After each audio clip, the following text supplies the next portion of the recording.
Hello guys. मैंने आज से सोचा है कि मैं अपने सनातन लिटरेचर की शुरुआत करूं। तो मेरे घर में ईशोपनिषद ये बुक है, क्योंकि मेरी मॉम एमए है इन हिंदी लिटरेचर। तो I think I should start this. I am just a very good reader. Hindi मेरी सोल की भाषा है, हमारी आत्मा की भाषा है। तो हम कोशिश करेंगे कि पहले हमारे घर में रखे हो सारे बुक को पढ़े, और क्योंकि ये हमारे धर्म से भी रिलेटेड है। मतलब मुझे पता नहीं है कि उपनिषद में क्या लिखा है, सिर्फ सुना है वेद उपनिषद। तो आज देखते हैं कि क्या लिखा है। ईशोपनिषद प्राचीनतर या वैदिक उपनिषदों की श्रेणी से संबंध रखती है। मानव जीवन और कर्म का अद्वैतवादी दृष्टिकोण के साथ समन्वय करने की समस्या प्रारंभ से ही उसके सामने समाधान के लिए प्रस्तुत है, और इस विकट प्रश्नों का उसके द्वारा किया हुआ विशाल समाधान वैदांतिक वाङ्मय के अत्यंत रोचक संदर्भों में अन्यतम है। यही वह एकमात्र उपनिषद है जिसने शंकराचार्य के एकांतिक मायावाद और व्यवहारिक सत्ता विरोध के सामने प्रायः अलंघ्य कठिनाई प्रस्तुत की, और इसी कारण उनके महत्तम अनुयायियों में से एक ने इसे प्रामाणिक उपनिषदों की सूची से ही निकाल दिया। वाह, मतलब उधर भी इसको मानना इसको नहीं मानना चालू था। तो ये है उसका इंडेक्स, विषय सूची। पहला है मूल पाठ और अनुवाद, मंत्र और शब्दार्थ, विवेचन, प्रस्तावना है, ईशोपनिषद की योजना है। फिर प्रथम विचारधारा अंतर्वासी परमेश्वर, द्वितीय विचारधारा ब्रह्म आत्मा उपलब्धि, तृतीय विचारधारा ईश ज्ञान और अज्ञान, जन्म और अजन्म, चतुर्थ विचारधारा लोक सूर्य, कर्म और दिव्य संकल्प, फिर उपसंहार और सार। चलो देखते क्या है। और अंदर total I think 124 he page है। ओके, तो हम पहला पढ़ते हैं मूल पाठ है अनुवाद। ईशा, ये मैंने बहुत बार दूसरी जगह भी पढ़ा है, मुझे पता नहीं था, लेकिन ये ईश उपनिषद का सबसे पहला मंत्र है। ईशावास्यमिदं सर्वं यत् किंच जगत्याम जगत तेन तक्तेन, इसको क्या बोलेंगे, भुंजिथा,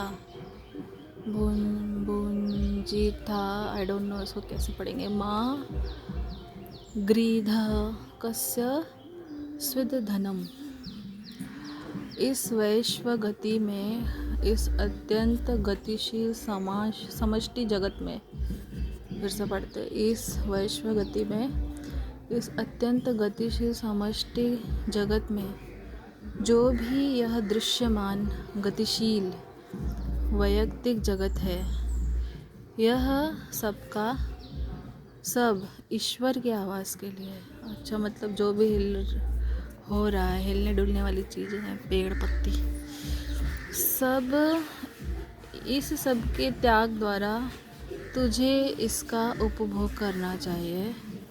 किसी भी दूसरे की धन संपत्ति पर ललचाई दृष्टि मत डाल। ईशावास्यमिदं सर्वम, मतलब ये सब ईश्वर का है। किंच जगत्याम जगत, आई थिंक इसका मतलब ये है कि यह इस सब के त्याग द्वारा तुझे इनका उपभोग करना चाहिए। नहीं, ये वाला होगा। तेन तक्तेन भुंजिथा माँ गृथ कस्य स्विद धनम, इस सब के त्याग द्वारा तुझे। अच्छा, तो पहला लाइन का मीनिंग यहाँ तक ही है। पहला लाइन है कि ईशावास्यम इदम सर्वम यत् किंच जगत्याम जगत, या फुल स्टॉप है ना उसमें, जगत के बाद इधर भी फुल स्टॉप है। तो इसका मतलब पूर्ण विराम।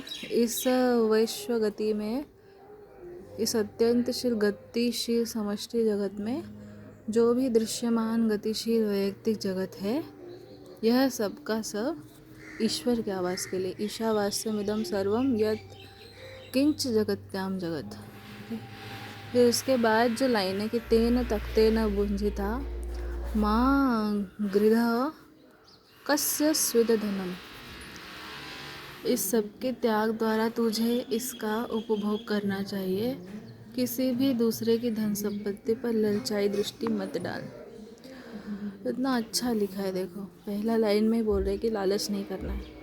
भगवान ने बनाया सबके लिए, सबका हमें यूज़ करते हुए अपनी ज़िंदगी को काटना है, पर दूसरे का देख के जलना नहीं कि उसके पास मुझसे ज़्यादा है। चलो मूव टू सेकेंड श्लोक। कुर्वन्नेवेह कर्माणि जिजीविषेक्षतं समा एवं त्वयि नान्यथेतोऽस्ति न कर्म लिप्यते नरे। इसमें हमेशा मेरे को जहाँ तक मतलब पता है ग्रामर का रूल, हिंदी ग्रामर, पहला पूर्ण विराम यहाँ आ रहा है। तो हम पहली लाइन फिर से पढ़ते हैं कि क्या लिखा है। कुर्वन्नेवेह, आधा न पूरा न ये, कुर्वन्नेवेह कर्माणि जिजीविषेक्षतं समा। इस संसार में कर्म करते हुए ही मनुष्य को 100 वर्ष जीने की इच्छा करनी चाहिए। देखा यहाँ कहीं नहीं लिखा है कि भगवान को पाने के लिए संन्यास लो, घर बार छोड़ दो, माँ बाप पति पत्नी सबको छोड़। देखो यहाँ पे लिखा ना जिजीविषेक्षतं समा।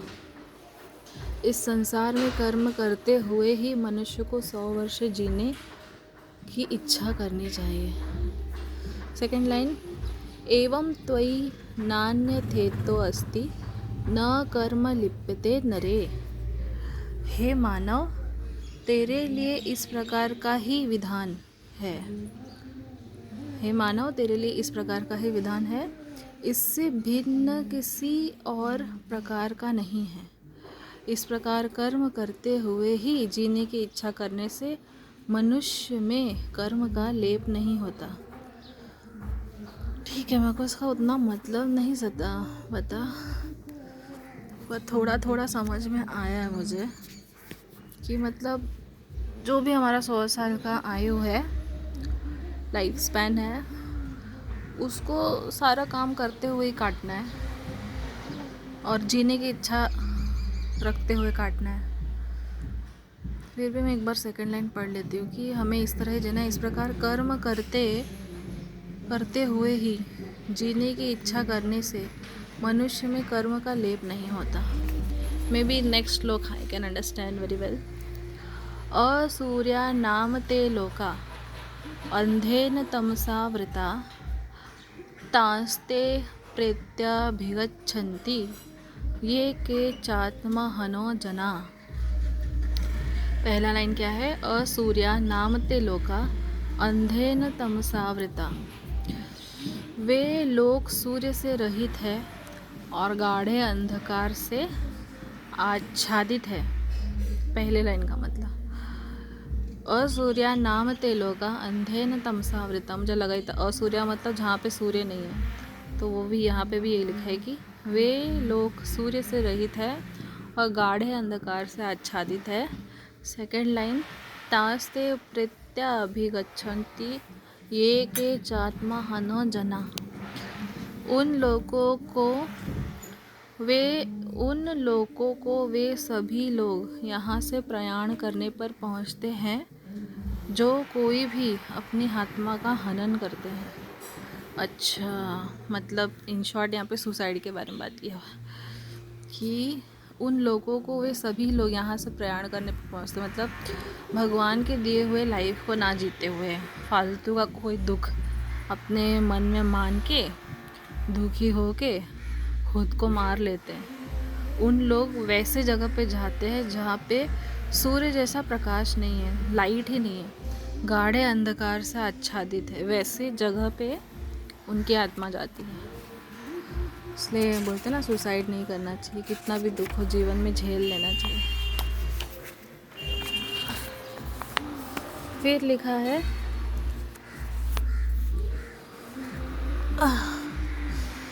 अरे मरी मैया, क्या लिखा है?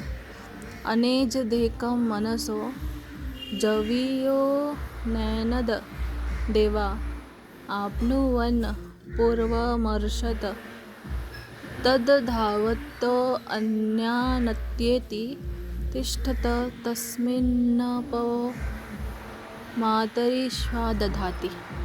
देखो मैं एक संस्कृत स्टूडेंट नहीं हूँ, मेरे को थोड़ा बहुत अच्छी हिंदी पढ़ने आती है, मेरे को संधि विच्छेद थोड़ा बहुत पता है। जो स्कॉलर होगा वो मेरे को बिल्कुल भी जज नहीं करेगा।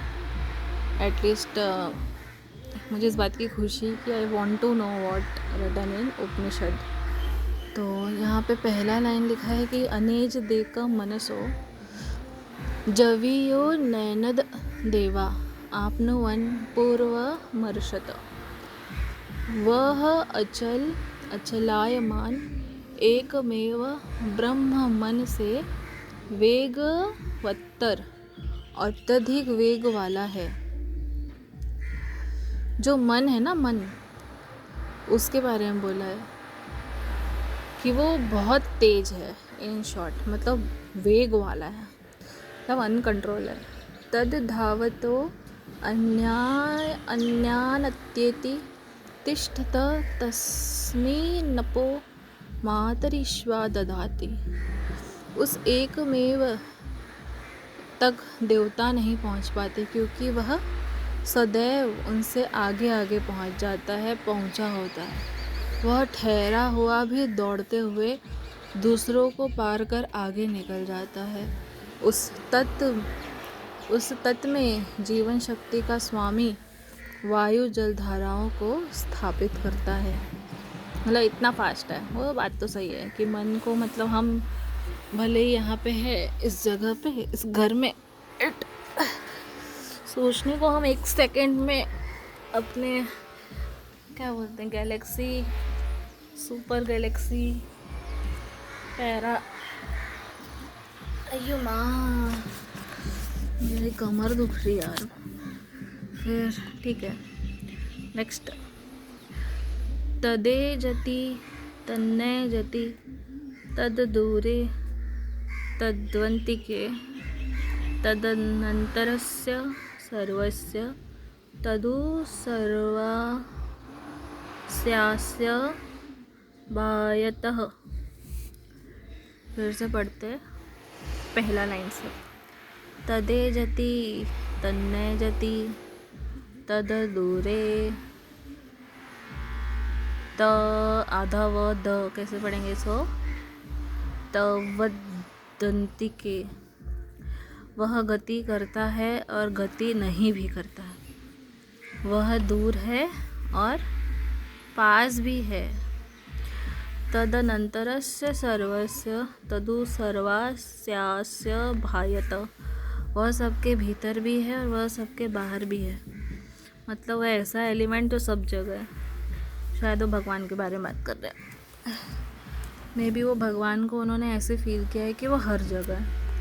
वो गतिशील भी है, बिना गति के भी है, वो दूर भी है, पास भी है, अंदर भी है, बाहर भी है। फिर यस्य सर्वाणि भूतान्यात्मा अन्येवानो पश्यति सर्वभूतेषु चात्मनं ततो न विजुगुप्सते। पहला लाइन क्या बोलता है कि यस्तु सर्वाणि भूतान्यात्मा अन्येवानो पश्यति, परंतु जो सभी भूतों या सत्ताओं को परमात्मा में ही देखता है और सभी भूतों या सत्ताओं में परमात्मा को वह फिर सर्वत्र एक ही आत्मा के प्रत्यक्ष दर्शन के पश्चात किसी से कतराता नहीं, घृणा नहीं करता है। सर्वभूतेषु चात्मना ततो न विजुगुप्सते। मेरे को इसका मतलब नहीं समझा, I think I should Google it. हाँ, मेरे पास 2 फ़ोन होता तो मैं दूसरे फ़ोन में गूगल करके देख पाती विजुगुप्सते क्या। अगर आपको पता है तो मुझे बताना कि 6th श्लोक है जो ईशा उपनिषद का, उसमें विजुगुप्सते का मतलब क्या है। पर मेरे को ये मीनिंग में थोड़ा गड़बड़ लग रहा है यार। यस्तु सर्वाणि भूतात्मा पश्यति का मतलब देखना होता है मेरे को जहाँ तक पता है।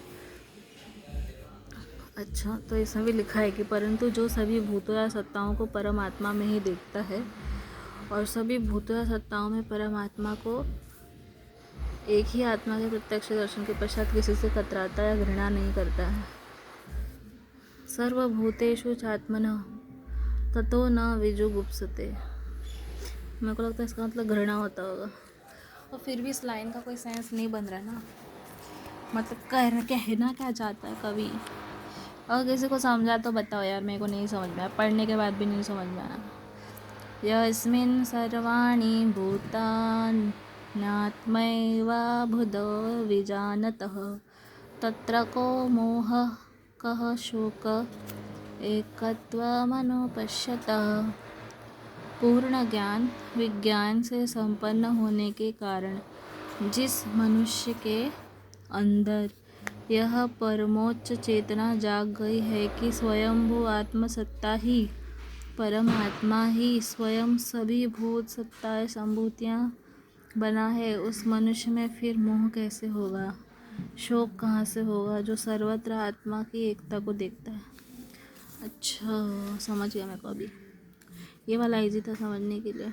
यस्मिन् सर्वाणि भूतान्यात्मैवाभूत विजानतः, मतलब हम सबको अलग देखने के बाद भी अगर हम ये समझ गए कि हर कोई किसी एक ही शक्ति का पार्ट है। जैसे कि अगर मैं एकदम पीछे जाऊँ 10 पीढ़ी पहले, आज न जाने मेरे पर दादा से कितने ही बच्चे हुए होंगे, आज मैं उन्हें नहीं पहचान रही, पर हैं तो वो सब एक ही इंसान के बच्चे, correct. We are the tree. तो मे भी ऐसे ही क्या कहते हैं, शक्ति का भी ट्री होगा जिसने न जाने कितने मास मतलब साइंस वाला मास एनर्जी वैसे रूप ले लिए हैं। किसी ने पेड़ का, किसी ने मिट्टी का, किसी ने कॉटन का, किसी ने बुक का, किसी ने मेटल का, किसी ने इंसान का। वी ऑल आर मास ना, हम सबके पास वजन है, but we are form of energy, correct. सपर्यागाच्छो क्रम, ये है 8th श्लोक। सपर्यागाच्छो क्रमकायं व्रणमस्नाविरं शुद्धं पापविद्धं कवेर्मनीषी परिभो स्वयंभूर्याथा तथ्यतो अर्थान् व्यदधाक्षाश्वतीभ्यः समाभ्यः। Sorry for my Sanskrit, I am really bad in it, but I am trying। मुझे इस बात से खुशी है कि मैं कोशिश कर पा रही हूँ। तो इसमें पहला लाइन क्या लिखा है कि सपर्यागाच्छो क्रम कायम व्रणमस्नाविरम शुद्धम पाप विद्धम। वह पुरुष ही सर्वत्र व्याप है, वह तद जो ज्योतिर्मय शरीर रहित अपूर्णता के चिन्ह या दाग से शून्य, स्नायु एवं नस नाड़ी से रहित और शुद्ध है एवं पाप से भी बंधा हुआ नहीं। पुरुष तो नहीं बोलना चाहिए, I should say this is the energy जो लाइटनिंग है, मतलब प्रकाश है, उसमें लाइट है, बट उसके पास कोई बॉडी नहीं है, तो वो मतलब उसमें कोई वजन नहीं होगा, वेट नहीं होगा, ग्रेविटी से वो बंधा नहीं होगा। अपूर्णता के चिन्ह या दाग से शून्य, मतलब उसके अंदर कोई बोध नहीं होगा कि ही, मतलब दैट एनर्जी इज़ इनकम्प्लीट, और कुछ कैरेक्टर्स या उसके जो गुण हैं उस एनर्जी के वो कम होंगे। फिर स्नायु एवं नस नाड़ी से रहित, मतलब उसको मसल्स नहीं है, उसे मसल्स को हिंदी में स्नायु बोलते हैं, इतना अच्छा हिंदी वाओ। नस नाड़ी नहीं है, और वह शुद्ध एवं पाप से बंधा हुआ नहीं, मतलब उसको पवित्र अपवित्र में भी कैटेगराइज नहीं कर सकते। He is just an energy जो सब जगह।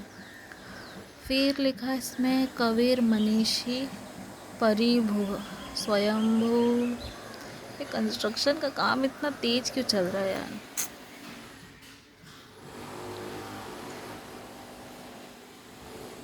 परिभू स्वयंभू भूर्याथा तथ्यो अर्थान। व्यदधाक्षाश्वतीभ्य समाभ्य सर्वदर्शी मनीषावान, वह एकमेव जो सर्वत्र सब कुछ हो जाता है या बन जाता है।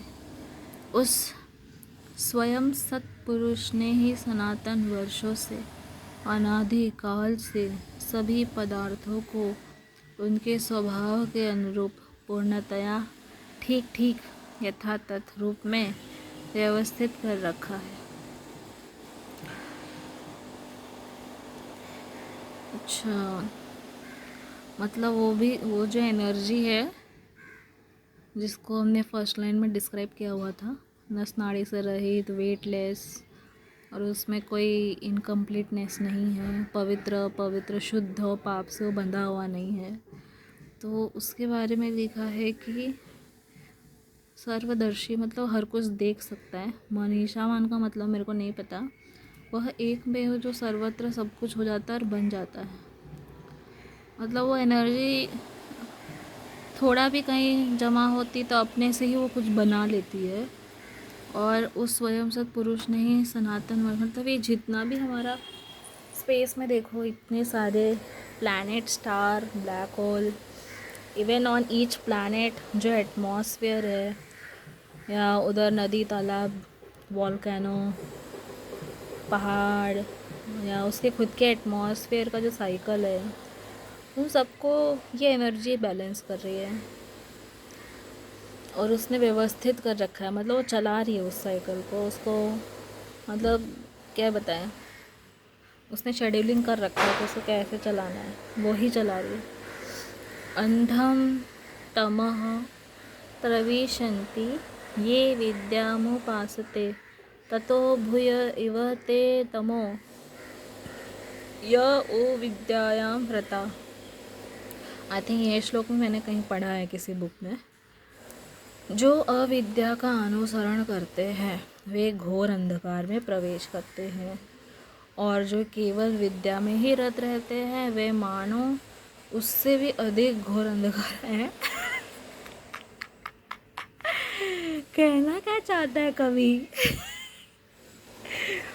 देखो, इसको डिस्क्राइब अच्छे से पढ़ना पड़ेगा भैया। ये कहना क्या चाहते हो? जो केवल विद्या में ही रत रहते हैं, मतलब जो नहीं पढ़ रहा है वो तो अंधकार में हैया है, और जो केवल पढ़ने वालों का पोपट है। इसके पीछे मैंने देखा अभी कि कौन सा नंबर का श्लोक था, 9वां। इसमें ना अच्छे से बताया है सबको, मतलब शब्दार्थ के साथ बताया। तो अगर हम देखें ये 9वां इधर ना, इसमें क्या लिखा है, अंधम तम प्रविशन्ति ये विद्यामुपासते ततो भूय एव ते तमो य उ विद्यायामृता। ये जो अविद्याम उपासते, अविद्या का अनुसरण करते हैं, वे अंधम तमः घोर अंधकार में प्रविशन्ति मतलब प्रवेश करते हैं। ये उ और जो विद्यायाम रता केवल विद्या में ही रत रहते हैं, ते मतलब वे, इसका ते का मतलब है वे, ततः भूय इव तमः मानो उससे भी अधिक घोर अंधकार में प्रविशन्ति। आई थिंक जो प्रैक्टिकल नॉलेज नहीं रहते, सिर्फ अक्षर ज्ञान रखते हैं।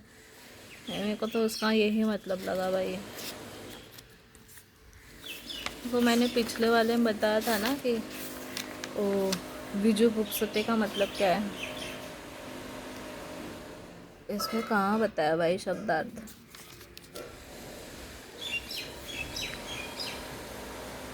विजुगुप्सते मतलब किसी से कतराता नहीं।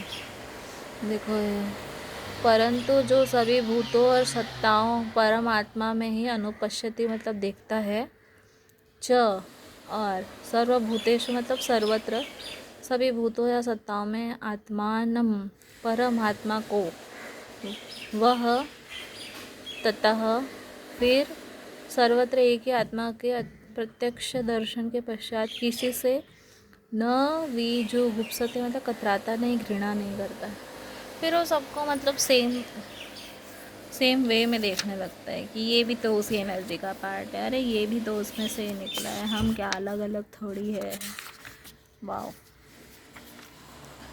ठीक है, लेकिन भाई मेरे को इसके ऊपर और एक्सप्लेनेशन चाहिए। जो केवल विद्या में ही रत रहते हैं, मतलब जो सिर्फ सीखते ही रहते हैं, वो अधिक घोर अंधकार में प्रवेश करते हैं। मेरे को इसका एक लाइव एग्जांपल चाहिए। If anyone know just share. Okay, 10वां, अन्य देवाहो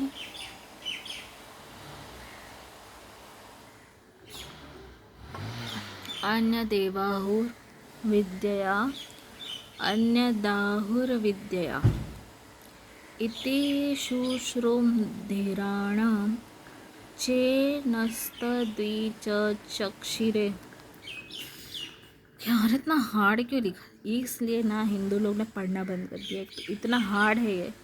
अन्य देवाहुर्विद्यया अन्यदाहुर्विद्यया इति शुश्रूमधीराणां ये नस्तद्विचक्षिरे। फिर लिखा है इसमें, देखो पहले लाइन का मतलब क्या है। विद्या से जो प्राप्त होता है वह दूसरा ही है, ऐसा ज्ञानी कहते हैं। अविद्या से जो प्राप्त होता है वह और ही है, ऐसा ज्ञानी कहते हैं। यह श्रुति ज्ञान हमने ज्ञानियों से प्राप्त किया है, जिन्होंने हमारी बुद्धि के समक्ष उसको प्रकाशित किया है। अच्छा, मतलब वो बोल रहे कि हम जो पढ़ के समझते हैं, जैसे किसी ने बोल दिया ये लिखा है और ऐसा ही होता है, तो उसको हम कुछ अलग समझते हैं, तो उसको डीपली या जिसने उसको जिस भाव में लिखा था उस भाव को नहीं समझ पाते हैं। अविद्या मतलब गलत समझने, तो ऑब्वियसली हमें कुछ गलत ही समझ में आएगा, वो बात तो मतलब 100% ट्रू है। लेकिन श्रुति ज्ञान से जो हमें मिला है, जो मतलब पहले की परंपरा थी कि हम एक दूसरे को सुन के बताते थे, तो उससे बुद्धि के समक्ष उसको प्रकाशित किया, उससे शायद हमें ठीक ठीक नॉलेज मिलता है। बट अभी तो हम लोग जो गेम खेलते हैं, हमने तो देखा है कि भाई उसमें सुना हुआ भी गलत हो जाता है कभी कभी। ठीक है, लेट्स सी। विद्या ऐसा भी हो सकता है कि लिखा हुआ को मॉडिफाई किया जा सकता है, इसलिए लिखे हुए पे विश्वास मत करो, सुने हुए पे करो। सुना हुआ थोड़ा मॉडिफाई हो सकता है, बट मेन से तो जुड़ा ही रहता होगा। I don't know what does it mean, but let's see. विद्यांच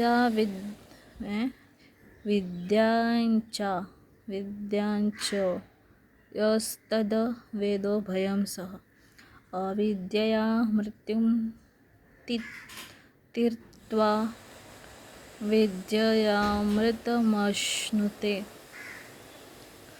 जो तत्व को इस रूप में जानता है कि वह एक साथ विद्या और अविद्या दोनों है, यह अविद्या से मृत्यु को पार कर विद्या से अमरता का आस्वादन करता है। इसका ना हम लोग थोड़ा डिटेल में देखते हैं। 11वां श्लोक। देखो, यह जो तत्वेद तत्व को इस रूप में जानता है कि वह विद्याम च अविद्याम च उभयम सह, एक साथ विद्या और अविद्या दोनों हैं, वह अविद्या से मृत्युम तीर्त्वा, मृत्यु को पार कर विद्यया मतलब विद्या से अमृतम अश्नुते, अमरता का आस्वादन करता है। इसको एक साथ पढ़ेंगे तो इसका क्या मतलब है। अच्छा, जो असलियत को जानता है वो विद्या अविद्या दोनों को ही एक साथ देखता है। नहीं, जो असलियत को जानता है वो विद्या एक साथ विद्या और अविद्या दोनों हैं, अविद्या से मृत्यु को पार कर विद्या से अमरता का आस्वादन करता है। अंधम तम प्रवशन्ति ये संभूतिमुपासते ततो भूय इव ते तमो य उ संभूत्यामृता।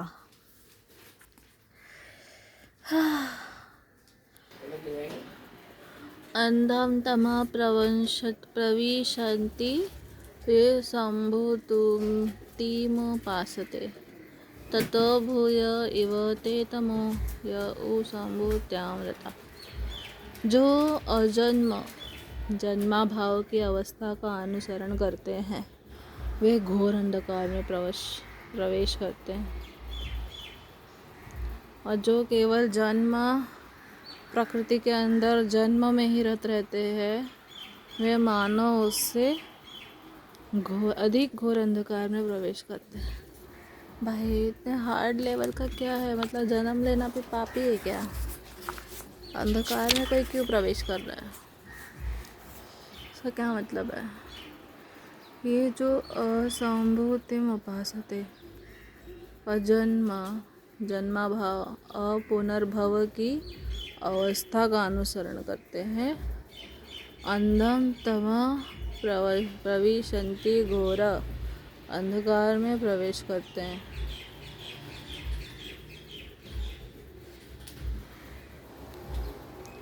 ये और जो सम्भूतयामृता केवल जन्म या कालक्रम के प्रकृति के अंदर जन्म में ही रहते हैं वे मानो उससे भी अधिक अंधकार में प्रवेश करते हैं। अच्छा ठीक है, थोड़ा बहुत समझा है मुझे। नेक्स्ट है अन्य देवाहु संभवादन्य दाहुर संभवात् इति शुश्रूम धीराणाम ये नस्तद्विच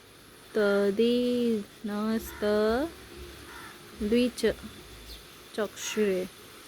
जन्म से जो प्राप्त होता है वह अन्य ही है ऐसा ज्ञानी कहते हैं, और जन्म से जो प्राप्त होता है वह और ही है ऐसा ज्ञानी कहते हैं। और श्रुति ज्ञान हमें ज्ञानियों से प्राप्त होता है जिन्होंने हमारी बुद्धि को, ये तो मैंने शायद पढ़ा है ना कहीं वापस, 2 बार पढ़ ली क्या? ठीक है, समक्ष दत्त को प्रकाशित किया। संभूतिच्च विनाशश्च यस्तद् वेदो भयं सह विनाशेन मृत्युं त्यक्त्वा संभूतया अमृतमश्नुते। जो तत्व को इस रूप में जानता है कि वह एक साथ जन्म और जन्म का उच्छेद या अंत दोनों है, जन्म के उच्छेद या अंत से मृत्यु को पार कर जन्म से अमरता का आस्वादन करता है। अच्छा, तत्सत वह मतलब ईश्वर, जो ईश्वर को ऐसे मानता है कि वो जन्म और मरण के चक्कर से बहुत ऊपर है, अमर है, वही हिरण्मयेन पात्रेण सत्यस्यापि हितं मुखं तत्त्वं पुष्यन्न पावृणु सत्यधर्माय दृष्टये। सत्य का मुख चमकीले सुनहरे ढक्कन से ढका है। हे पोषक सूर्यदेव, सत्य के विधान की उपलब्धि के लिए, साक्षात दर्शन के लिए तू वह ढक्कन अवश्य हटा दे। पूषणे कर्षे यम सूर्य प्राजापत्य व्यूह रश्मेन समूह तेजो यत् ते रूपम कल्याणतम तममं तत्ते पश्यामि यो सावसो पुरुषः सोऽहमस्मि।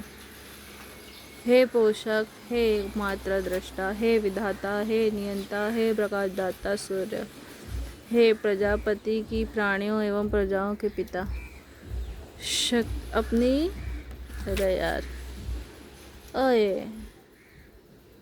अपनी किरणों को व्यूहबद्ध एवं व्यवस्थित कर अपने प्रकाश को एकत्र एवं पूंजीभूत कर ले। जो तेज तेरा सबसे अधिक कल्याणकारी रूप है, तेरा वही रूप मैं देखता हूँ।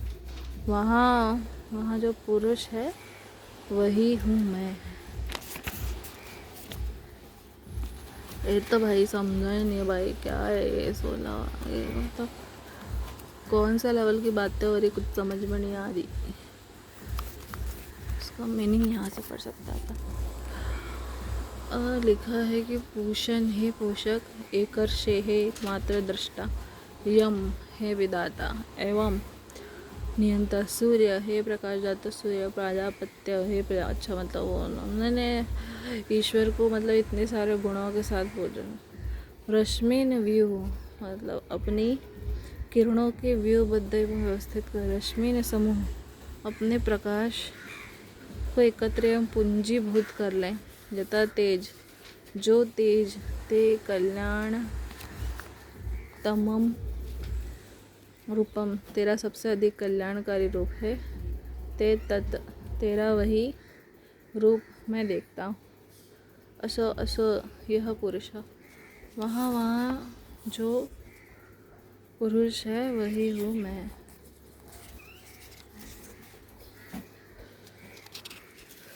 वायुर वायु वायु अनिलम अमृतमथेदम भस्मांतम शरीरम, ओम क्रतो स्मर कृतम स्मर क्रतो स्मर कृतम स्मर। वायु वस्तुओं का प्राण वायु, अमृत अनिलम अमर जीवन सत्व, अथ परंतु इदम शरीरम भस्मांतम इस शरीर का अंत है भस्म, ओम कृतो हे दिव्य संकल्प शक्ति, स्मर स्मरण कर कृतम। अच्छा आई बात से इसमें देखो का लिखा बा, कहाँ गयो?